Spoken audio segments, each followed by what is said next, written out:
जय हिंद मित्रांनो, नमस्कार. 2025 येणाऱ्या वनरक्षक भरतीसाठी पूर्व तयारी म्हणून आर एस अकॅडमी नाशिक कडून एक महाडेमो पेपर आयोजित करण्यात येत आहे. मग ह्या महाडेमो पेपर मध्ये 120 मार्काचा वनरक्षक भरतीचा पेपर होईल.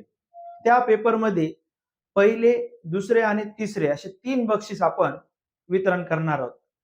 पहिलं बक्षीस 1501 रुपये, दुसरं बक्षीस 1001 रुपये, तिसरं बक्षीस 501 रुपये आणि त्यानंतर अजून 3 बक्षीस आपण घेणार आहोत. त्या 3 बक्षीस मध्ये विद्यार्थ्यांना किट देणार आहोत. आपण आपल्या आर एस अकॅडमीची फ्री किट देणार आहोत. हे झाल्यानंतर जेवणाचा कार्यक्रम आयोजित केलेला आहे आणि यासाठी पत्ता अशोक स्तंभ, लोटस कॅपिटल बिल्डिंग, 4था मजला. म्हणून आवर्जून या मित्रांनो आणि या डेमो पेपरचा अनुभव घ्या आणि येणाऱ्या भरतीसाठी तयारी जोरात करा. जय हिंद.